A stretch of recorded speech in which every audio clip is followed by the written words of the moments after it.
자, 정광훈 목사 세상을 시끄럽게 하고 있습니다. 자, 그동안에 보면 주로 종교인이 세상을 시끄럽게 한 것은 종교인의 비리거나 아니면 좌파 성향의 종교인들이 세상을 시끄럽게 주로 했지요. 그러지 않습니까? 가톨릭 정의구현사재단이라고 부르는 신부들이 시끄러운 일들도 많이 했고, 최근 불교계는 조계종 상층부가 상당히 일정한 정치적 색깔을 띠고 있는 것이 사실입니다. 그리고 개신교계는 그야말로 한국 기독교 교회 협의회입니까? 옛날에 KNCC인데 요즘 이름이 바뀌었죠. 그 완전히 좌파 정치 목사들의 집단이었습니다. 실제로 그 목사들 중에는 일부는 정치를 하러 왔던 사람들도 있지요. 국회의원에 당선되어서 국회직을 수행한 사람도 있었습니다. 저는 이 종교인이 대한민국에서 정치를 한 역사는 상당히 오래된다. 자, 우리가 얼마 전에 보면 박근혜 정부 때입니까? 철도 파업이 있을 때 어디로 들어갔습니까? 철도 노조나 조계사로 들어갔지 않습니까? 그 이후에도요, 파업하는 사람 상당수가 조계사로 들어간 것을 우리가 여러 번 목격하지 않았습니까? 자, 그래서 과거의 명동 성당처럼 이제는 조계사가 성역처럼 되어버린 일도 여러 번 목격했고, 그래서 불법 파업을 저지른 사람도 조계사로 들어가면 경찰이 잡아가지도 못해요. 그리고 무슨 너무 촛불 시위를 하는 범대인이 이런 거 할 때 보면 가톨릭 대표, 불교 대표, 기독교 대표 해서 전부 거리에서 정치 투쟁을 하지 않았습니까? 그러면 그들은 이렇게 말을 하겠죠. 우리도 이 민주화를 위한, 국민의 기본적인 인권 보장을 하기 위한 그런 올바른 부분에는 목소리를 낼 수 있고 냈다.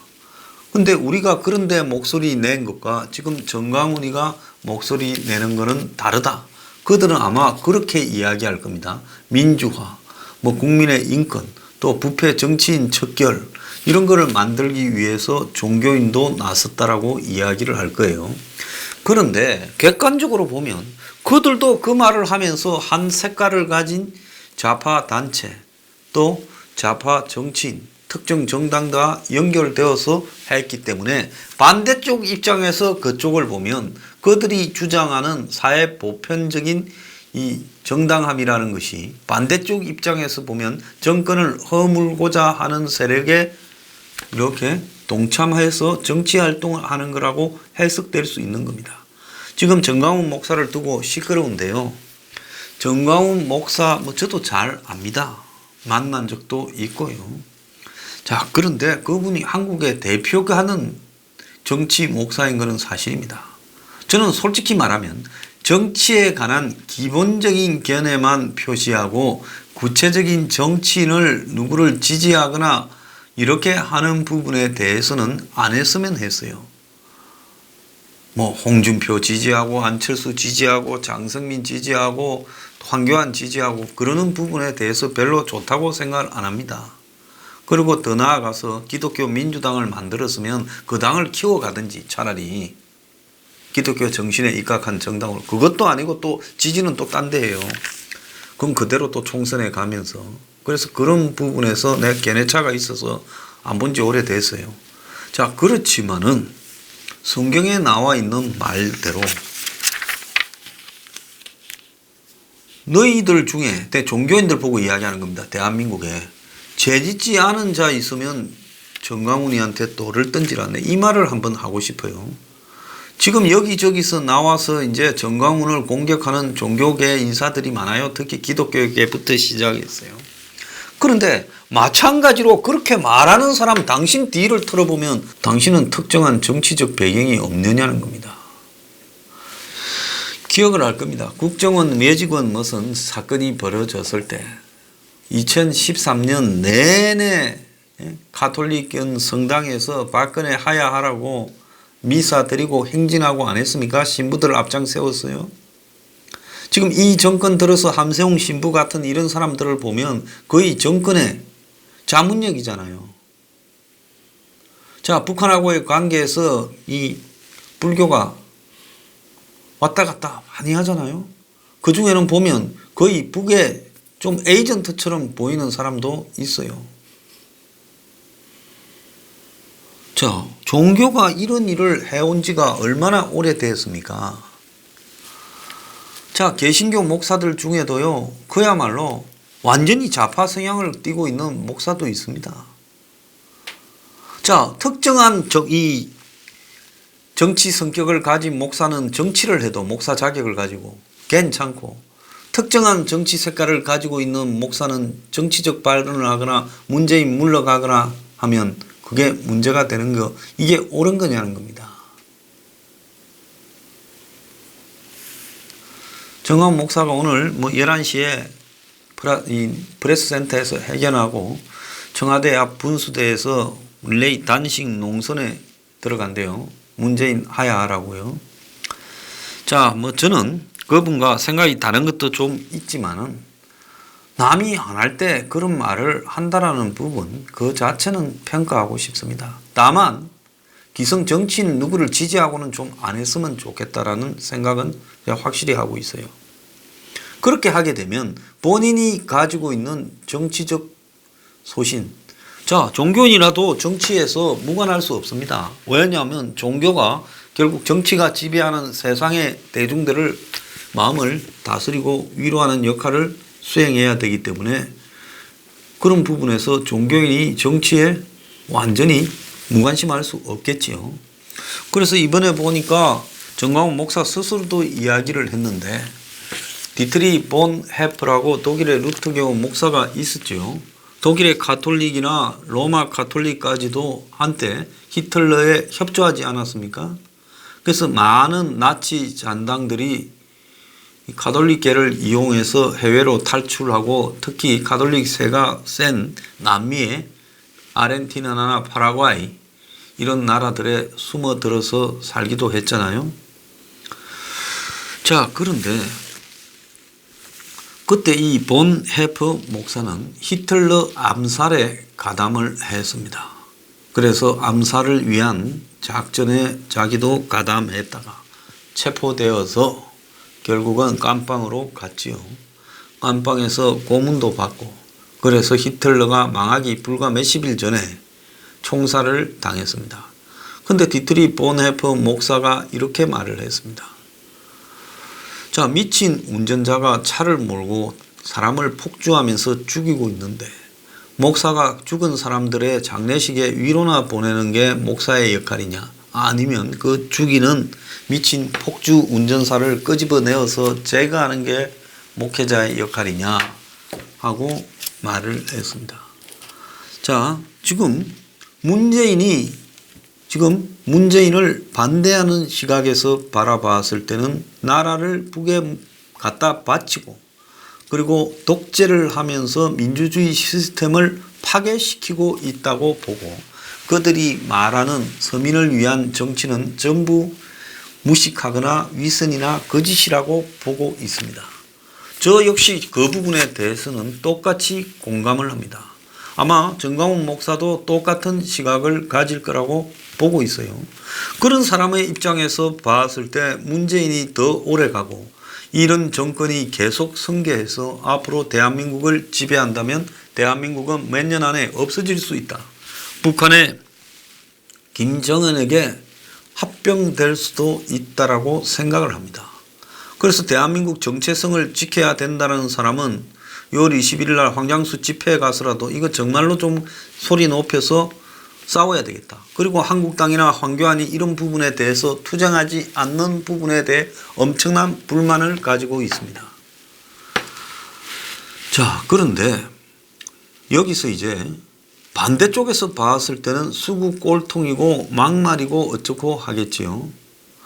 자, 이제는 우리가 막말을 가지고 프레임을 거는 부분은 없어져야 된다고 생각을 합니다. 미국을 한번 보세요. 낸시 펠로시가 오늘 정미경 한국당 최고위원이 이야기했다고 그러지 않습니까? 트럼프를 탄핵하자라는 부분에 대해서 상의하러 가니 펠로시가 탄핵이 아니라 감옥에 가둬야 된다. 이렇게 말을 하지 않았습니까? 트럼프는 대선 전후에 힐러리를 부를 때 앞에 사기꾼이라는 단어를 고유명사처럼 불러서 사기꾼 힐러리 이렇게 했습니다. 자, 그리고 깜빵으로 쳐넣어야 된다는 말을 입에 바르고 다녔습니다. 민주주의 사회에서는요, 이런 비판은 정치적으로 감수해야 되는 거지. 그것을 막말을 해서 말을 못하게 하는 행동은 저는 아주 잘못된 거라고 봅니다. 문재인처럼 막말을 하지 않으면서 내용은 막말보다 훨씬 더 문제가 심각한 발언을 하는 거. 현충일 날 김원봉이 대한민국 국군 장군의 한미동맹의 빼대가 됐다라는 식으로 말을 하는 거. 5.18 때 서로 갈등과 분열을 줄이고 민족끼리 화해와 화합과 용서를 하자고 해야 될 자리에서 독재자의 후예라고 하는 거. 청와대가 수구보수, 가짜 수구보수 프레임이라고 회의에서 이야기하는 거. 이게 옳은 거냐는 겁니다. 문재인이 한 번이라도 소통하는 역할을 대통령 되고 나서 야당 대표나 정치적 반대 진영에게 내민 적이 있습니까? 그가 지금 친북 정책으로 가는 부분에 국민들의 동의를 구하려고 노력한 적이 있습니까? 자기 마음대로 했잖아요. 아니, 문은 지 마음대로 하고 지 마음대로 떠들어도 그거는 용서되고, 그를 비판하는 사람이 한 말은 막말이 되는 겁니까? 말이 거칠면 막말입니까? 제가 볼 때 문은 거칠지는 않았지만은 때와 장소와 시츄에이션을 고려할 때 이건 막말 중에서도 도저히 용납할 수 없는 사실상의 막말을 했다고 보고 있습니다. 대통령이 5.18이나 현충일에서 절대 해서는 안 될 말을 저는 했다고 보고 그 자체로도 대통령직을 물러나서 법적 사법 처리를 해야 될 일을 저질렀다고 보는 겁니다. 자, 막말이라는 거는요, 바라보는 이 관점이 다른 사람의 입장에서 봤을 때는 그게 막말이 아닌 겁니다. 그리고 단순한 막말이 위험한 게 아니라 직위가 높고 실행 능력이 있는 사람이 거친 말은 아니지만 그 지위에서 해서는 안 될 말을 했다면 그거는 막말은 도덕적으로 비난받는 것이지만 이런 실질적인 막말은 사법 처리의 대상이 될 수 있는 겁니다. 자, 그런데 떼거지로 기어 나와서 지금 정강훈을 막말 목사라, 정치 목사라고 합니다. 정치 목사라고 이야기하면 대한민국에 정치 목사 엄청 많아요. 좌파 진영에. 정치 신부 엄청 많아요. 정치 성녀 엄청 많아요. 너들은 정치를 말하지 않아서 과연 죄가 없어서 정강훈에게 지금 돌을 던질 수 있냐. 너희들 중에 정치 관련해서 죄 없는 자가 돌을 던져라. 제가 그렇게 대한민국에 한마디로 목회자나 신앙인에게 이야기를 하고 싶습니다. 얼마나 기독교가, 가톨릭이, 불교가 특정 정파와 밀착되었는가. 솔직히 말하면 보수 진영에서는 그런 데 있는 사람들과 관계가 깊지 못해요. 기껏해야 의원 중에서 뭐 독실한 불교 신자가 중간 역할을 한다고 왔다 갔다 할 정도지 깊숙하게 연결되어진 맥락은 없어요. 그런데 한국의 좌파 진영은 이런 종교 단체들과 아주 그냥 뼛속까지 깊숙이 연루되고 개입되어 있는 일이 수두룩하다는 겁니다. 그리고 얼마나 종교와 관계없는 세상사의 문제에 대해서 시국 선언인이 미산이 입장 발표를 해왔습니까? 안 그랬습니까? 다 했잖아요. 그렇게 해놓고 왜 아니 막말한 거는 정강훈이 개인적으로 그 사람의 인격이 책임져야 될 부분이에요.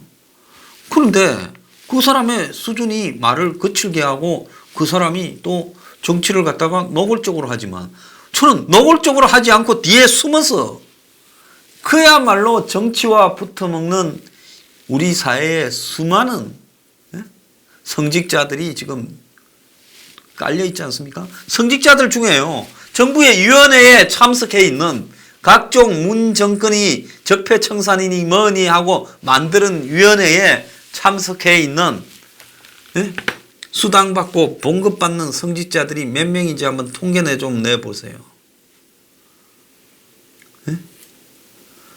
자, 무슨 효선 미순 이 촛불, 그리고 광우병 촛불, 그리고 이 박근혜 최순실 촛불들은 성직자들 숫자를 다 모아놓으면 그 숫자가 몇 명 될 거라고 보십니까? 그래, 그 촛불은 옳은 촛불이고, 정광훈의 지금 이야기는 전부 막말입니까? 세상은요, 어느 쪽에 속하지 않은 사람 입장에 보면 너도 똑같다라는 거예요. 저 사람은 속을 감추기 못해가 온 사람을 만나고 그러지 마라 그랬습니다. 그런 건 잘못이라고 저는 봅니다. 정광훈 목사가요, 자기 말에 신뢰와 가치를 스스로 떨어뜨린 부분이 있어요. 그야말로 이 세상을 바꾸려면 일단 보수의 어떤 원칙을 지키면서 그 이야기를 지속하고 거기에 대해서 방해하는 어떤 좌파 세력에 대해서 이야기하고 공격하고 이렇게 했으면 훨씬 더 권위가 있었을 겁니다. 그런데 무슨 보수의 대선 후보고 뭐고 이런저런 사람들을 만나고 다니고 대선 때마다 등장하고 당을 만들고 그런 부분에서 자기 가치를 떨어뜨린 부분은 분명히 있어요. 그건 뭐 본인이 지고 가야 될 몫이라고 봅니다. 그런데 아니, 정치하면 좌파 성직자들 당신들이 훨씬 더 하면서 그 정치의 실제 과실까지도 누리고 있으면서 과연 정치 목사라고 나무랄 자격이 있냐라는 이야기는 제가 분명히 한번 해야 되겠다 생각합니다. 자, 지금 정광훈을 나무라는 목사, 신부, 성녀 중에 과연 문이 지금 북한과 판문점 선언을 하거나 그리고 군사회담을 하고 문이 지금 대한민국의 정체성을 완전히 파괴하고 있는 부분에 대해 좌파 목사들 중에 내 성향은 좌파지만은 이거는 아니다라고 하면서 한 번이라도 비판한 사람이 한 명이라도 있습니까? 좌파 목사, 신부, 성녀 중에요. 한 명도 없잖아요. 그거는 정치인들 중에 문 보고 나는 좌파지만은 문이 지금 갖고 가고 있는 대북 정책은 잘못됐다라고 말하는 사람이 한 명도 없는 것과 똑같은 겁니다. 그러니까 쉽게 말하자면 무슨 말이냐. 좌파 성직자의 수준이 좌파 정치인의 수준과 똑같이 일치한다는 거예요. 정말 성직자라면요. 성직자가 자기 정치 칼날을 가질 수도 있죠. 대한민국은 좌파 진보의 세상이 돼야 된다. 그래서 약하고 이런 고통받는 사람들이 좀 더 형편이 좋아져야 된다. 그럴 수 있다고 봅니다. 그렇게 한다면 단 대한민국의 정체성을 통째로 북한에 갖다 바치는 부분에 대해 이거는 아니다라고 말을 하는 좌파 성직자도 나와야 그 사람이 정치에 대해서 일정한 칼날을 가지고 있는 부분이 그것이 정당성이 있다. 왜? 정치인은 공천 때문에 겁이 나서 그런 말을 못하지만은 나는 성직자이기 때문에 지지는 하지만 아닌 거는 아니다고 말을 할 수 있다.